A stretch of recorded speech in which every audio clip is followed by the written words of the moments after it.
Teesside, where I live. Thursday night, it wasn't a creative writing group, it was my five-a-side football match. I also been meetings from HMP South Yorkshire, the jail outside Doncaster where I was working today. The lads with whom I was working today, they're all very interesting poets, very interested in poetry. And when I told them I was reading here tonight, they asked me to tell you that poetry is alive and well in the Manchester's prisons, and to say they're very sorry they can't be. Okay, 4 poems. First one, the title behind this book, Sticky. It was actually inspired by George Bush. It's not very often you get the words inspired by George Bush, same sentence, but a few years ago he said, "By our efforts, we have lit a fire in the minds of men." A spectacularly silly idea, I think. Right now, lighting fire, someone always gets hurt. So this poem is about those of us who got hurt. The sticks. People get burnt when you light fire. Sticks always get burnt. So it's about a family of sticks, and they all have names. You'll recognise them. There's fantastic, gymnastic, stick, and you wouldn't believe how many words there are in the English language that end in the suffix stick, and they're not all in here. So the book's called Sticky, which is also a joke because in Russian, sticky means verses. If you go into a Russian bookshop, all the books are called Sticky. And I always want to have a sticky book, so this is the book of Sticky, perhaps some sticky sticks. I've reached the age when I may not need a Mac, but I do need glasses. Okay, it's called Sticky, and I wrote it for Adrian Mitchell's 75th birthday. Bless him. One sticky summer afternoon, 3 boys were playing near a wood. They made a swing, played hide and seek, and ran around as children should. Then gathering some twigs and sticks, they built a little pile until they only needed bigger sticks to light a fire, as children would. Beneath the ancient family tree, the sticks were watching in alarm. "What's going on?" Simplistic asked. Said idealistic, "Just stay calm." "I don't like this one little bit," said pessimistic. "Well, I suggest being optimistic. We will find it's bound to turn out for the best. No doubt they'll put me on the top, where I belong, bombastic." "It doesn't matter anyway," wailed fatalistic. "We're all doomed." "Unrealistic," then piped up. "They're going to build a dinosaur." "Yeah, of course they are," sarcastic said. "That's what they've got those matches for." "It's obvious," majestic said, "that I'm the stick that they require." Artistic said, "I do so hope they're going to build a lovely fire." "Well, I'd like to know," statistic mused, "how many sticks they're going to need." Scholastic looked up from his book. "Look, can't you see? I'm trying to read." "What's going on?" Simplistic asked. "I'm not so sure." Agnostic sighed. I wish I knew, it's hard to say, it all depends, I can't decide." Iconoclastic threw some stones. Enthusiastic tried to dance. Acoustic strummed, monastic hummed, while mystic fell into a trance. When all the sticks were gathered up, they lay in one enormous heap. "We've had it," fatalistic groaned. Somnambulistic, thanks, said masochistic. "I'm sure it will," sadistic hissed. "How awful!" Altruistic sniffed. Domestic snarled, clenched his fist. The boys then stuffed the bonfire's base with piles of leaves and bits of paper and passed a box of matches round and tried to light the homemade taper. Just then the wind began to blow, the matches flickered in the breeze, said nationalistic with a snort. "Those matches aren't from British trees." But eventually the fire was lit. The little flames grew hotter, higher. "How beautiful!" Artistic said, and fell into the glowing fire. The flames began to lick the sticks. That tickles. Masochistic yelped. "There it does, sadistic grinned. Realistic shrugged. "It can't be helped." "I do so well at my best," said narcissistic with a smile. "If I'm going up in flames, at least I'm going to go in style." "What's going on?" Simplistic asked. Fantastic said, "It's just a joke." "It's wonderful," ecstatic gasped and vanished in. Ecclesiastic said a prayer. Gymnastic balanced on her head. "Let's face it," fatalistic shrugged. "It's obvious we'll soon be dead." "I must protest," bombastic boomed. "I'm far too valuable to die." "I knew it," pessimistic groaned. Nihilistic laughed. "The end is nigh." Then communistic raised his voice. "We can't just branch out on our own. We must resist. All sticks unite. Together stronger than alone." "Well, I'm not a stick," majestic barked. I'm more a branch or else a bough. Yeah, a special branch. Sarcastic smirked. It's time you twigged. You're firewood now. Said, egotistic, well, I don't care what happens to the rest of you. I've packed my trunk. I'm out of here. Ballistic, broke in two. I saw that. Voyeuristic, said. So what? Antagonistic, snapped. Elastic jumped on plastic, said. Evangelistic, loudly clapped. What's going on? Simplistic asked. Anachronistic swore an oath. Surrealistic yelled, a fish. Antagonistic punched them both. And so the sticks began to fight as they were eaten by the fire. As one by one the silly sticks became each other's funeral pyre. The moral of this sticky story of sticks who were too proud to bend is we must learn to stick together or else we'll meet a sticky end. Although our earth is hotting up, we can't agree on what to do, so stick around and ask yourselves, what kind of silly sticks are you?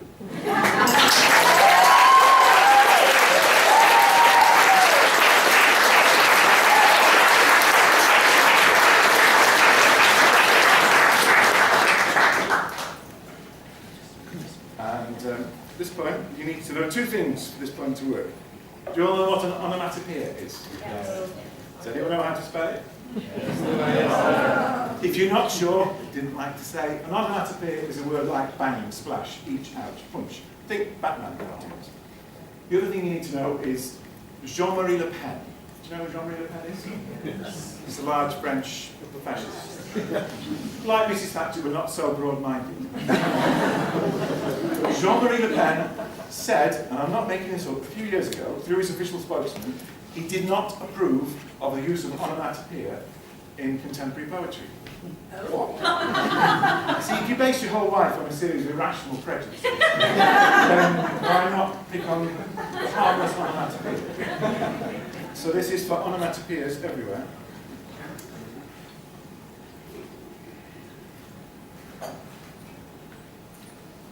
And it's called Crash Bang Wallop. Ooh, that's three. Crash Bang Wallop. Amazing news. It's not just the Reds and the foreigners and Jews who need to watch out because, wouldn't you know, Jean-Marie Le Pen hates modern poets, as well as people who come from Algiers. Jean-Marie Le Pen hates onomatopoeias. You think that the boys at FNHQ would have rather more important things to do, like whipping up hatred, whipping up fear, to bother with a harmless onomatopoeia? But honestly, it's true. From what I hear, Jean-Marie Le Pen hates the onomatopoeia. When they hear the word culture, they reach for their blue pens because they don't like noise in the pen's FN. For postmodern fascists, there's not much worse than onomatopoeia in contemporary verse. It may sound daft, but it appears that Jean-Marie Le Pen hates onomatopoeias. Crash, bang, wallop. The patriots are here. A brick through your window wrapped in onomatopoeia. These fun-loving guys are not averse to violence, but for reading verse in silence. He may be mad, but it's true. I fear that Jean-Marie Le Pen hates onomatopoeias with an each, an ouch, and a bit of a crunch. You can't ignore this crazy bunch. They don't like me, they don't like you, not liking things. It's what they do. I know that sounds a little bit queer, but Jean-Marie Le Pen hates onomatopoeias. With a tick-tock-tick and a tock-tick-tock, the National Front put back the clock. Harassing words they don't like, just like in the days the old Third Reich. So tell everybody, loud and clear, that Jean-Marie Le Pen hates onomatopoeia. Bang on your desks, clap your hands, make a lot of noise before it's banged, clomp your feet and thump that table, blow them a raspberry while you're still able. It's so hard to believe, but he seems sincere, that Jean-Marie Le Pen hates onomatopoeias, but don't ever forget, before it ends in tears, we've rather more to lose than onomatopoeias. If Le Pen could do what he really wants to do, it's not just poets who would go, ooh, ooh.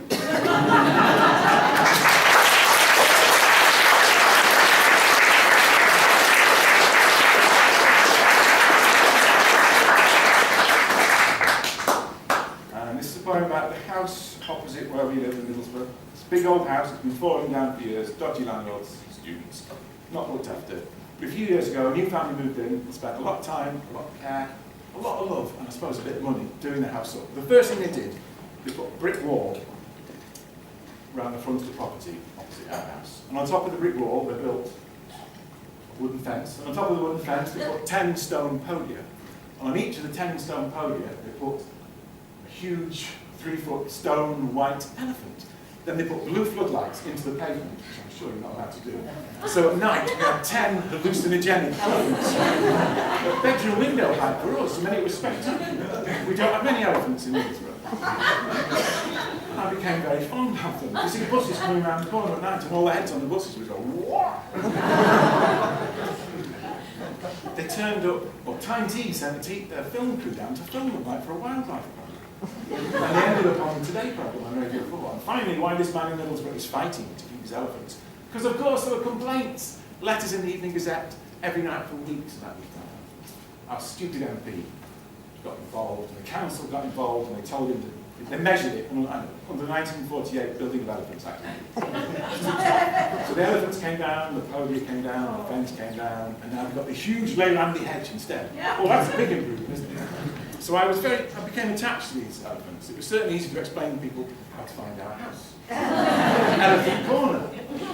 But also what was never mentioned in the whole stupid row about the elephants, the family, they, or probably their grandparents, had come from Pakistan. And that's what it was about. It wasn't about the elephants, was it? That's how we do racism in this country. We're social. So it's called the Elephants of Mudfog. Mudfog is Middlesbrough, it's the northeast, it's a kind of mythical town.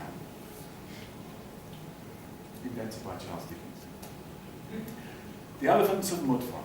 As the sun climbed up over the chimneys and the traffic jam started to crawl, 10 stone elephants marched into Mudfog and sat down beside the town hall. Now, nobody knew where they came from or what they were hoping to do. Perhaps they'd escaped from a circus, perhaps they belonged in a zoo. A terrified crowd quickly gathered and stared at the marvellous sight. 10 stone elephants sitting in Mudfog, it couldn't be, shouldn't be right. So someone alerted the council, who called out the National Guard, who called for a SWAT team and an airstrike, because shooting at elephants, hard.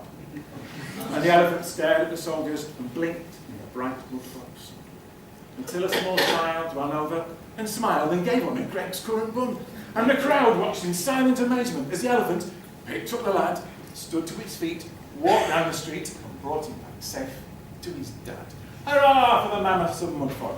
3 cheers for our elephant chums. Although it's well known that they're just made of stone, their hearts are as big as their bones. Well, they soon were a local attraction. They even gave rides to the mayor. Folk came from afar by coach and by car to stare at them sat in the square. And they starred in a Blue Peter special and handed out gongs at the Brits, took part in another new round of Big Brother and modelled the New England kits. There was talk of a remake of Dumbo, the national lottery draw. The rumours were thick of a Hannibal pig, a phone-in on Radio 4. Oh, the Jumbos were quite a sensation. They helped put the place on the map. Some artists came down to visit the town in search of some elephant. But alas, there were some folk in Mudfog who resented the elephant's fame.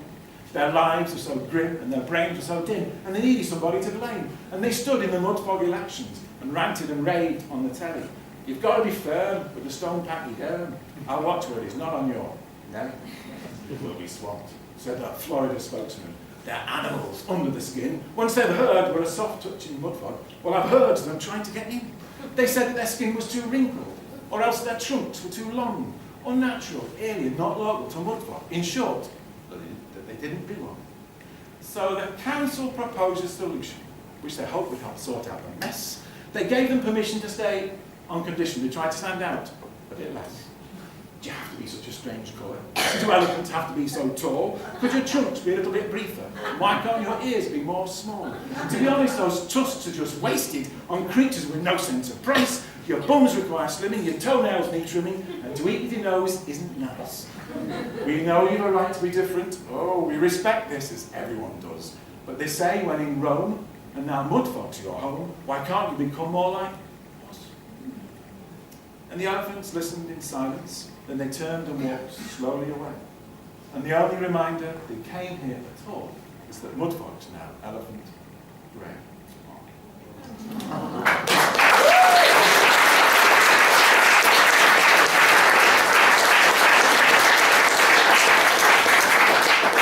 So you see a man with car boots there with lots of stone elephants.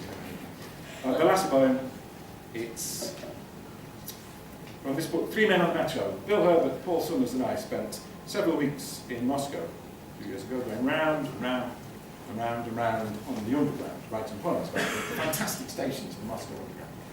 And I haven't got time to read any of those.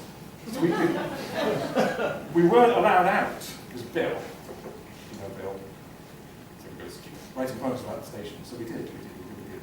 But then one day we were allowed out. Bill let us out because he wanted to find a banyan. If you've never been to a Russian banya. It's like a sauna, but it's different. For one thing, in an English sauna, you always keep some element of kit on, not in a Russian banya. English saunas are warm, Russian banyas are so hot people die in them. You sit in a furnace, naked, hitting each other with sticks, these kind of fennec sticks. It's good for your circulation, apparently. And then when your heart is about to burst with the heat, you run out and jump in the coldest water you will ever jump in. And if you're still alive, then you can have some dried fish, vodka, play chess, and do it again. You can do it all day. So at first, I'm way outside my comfort zone. I'm in a furnace, and there's a large naked Russian man hitting me with a stick. And he wants me to talk to him in Russian. But after a while, I thought this is rather wonderful. It's kind of utopian space, but it's dead cheap. And there's these old blokes who are kind of washing each other's hair and soaping each other. It's all tender, not in a homoerotic way, but just a really beautiful, sort of civilized place. So this is the song of the banya. And there's only one Russian word in here, do svidaniya, which is goodbye.